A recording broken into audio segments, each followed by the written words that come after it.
রাতে ভাত খাবো না বলে শুয়ে পড়েছিলাম। হঠাৎ রাত 11:30টার দিকে আমার আম্মুর হাতে বানানো বেগুন ভর্তার কথা খুব মনে পড়ছিল। আর ফ্রিজে যেহেতু বেগুন ছিল তাই ভাবলাম ঝটপট আমার আম্মুর মতো করে বেগুন ভর্তাটা বানিয়ে নিই। এই কনকনে শীতের রাতে ঝাল ঝাল টালা বেগুন ভর্তা, মাংসের ঝোল আর গরম গরম ভাত।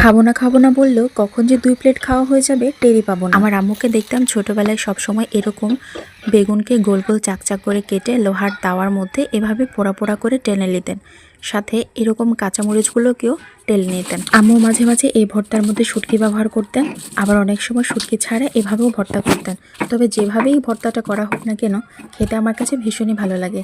আমার আম্মু বিভিন্ন সময় বিভিন্ন ধরনের ভর্তা করতেন অন্যান্য খাবারের পাশাপাশি। তবে আমি ছোটবেলা থেকে শুধুমাত্র আলু ভর্তা এবং বেগুন ভর্তা খেয়ে অভ্যস্ত। প্রত্যেকটা মানুষ ছোট থেকে বড় হওয়ার সাথে সাথে তাদের রুচি এবং পছন্দের তারতম্য হয়।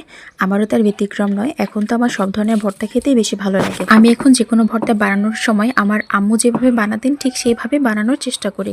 তবে কেন জানি মনে হয় আমার আম্মুর হাতের ভর্তাগুলো একটু বেশি মজার ছিল। হয়তো মায়ের হাতের রান্না বলে এমনটি মনে হয়। আমি আজকে আমার আম্মুর মতো করে বেগুনটাকে টেলে ভর্তা করলাম, আর মনে হচ্ছিল বারবার যেন আম্মুর হাতের স্পর্শ এখনো আমার রান্নায় লেগে আছে। এটাকে শুধু খাবার বললে ভুল হবে, এটা হচ্ছে আমাদের ছোটবেলার একটা স্মৃতি। বেগুন এবং কাঁচামরিচের গায়ে পোড়া পোড়া দাগ আসা পর্যন্ত এগুলোকে ভালো করে টেলে নিতে হবে। প্রথমে কাঁচামরিচের সাথে লবণ দিয়ে বেটে নিয়েছি, তারপর গরম গরম বেগুনগুলোকে 2টা বাটা দিয়ে নিয়েছি, তারপর হালকা হাতে পেঁয়াজ কুচি এবং ধনিয়া পাতা মিশিয়ে নিলাম, আর সবশেষে দিয়ে দিলাম সরিষার তেল। বেগুন দিয়ে তৈরি যে কোনো ভর্তা আমার কাছে খুব ভালো লাগে, তবে এই ভর্তাটি একটু বেশি স্পেশাল।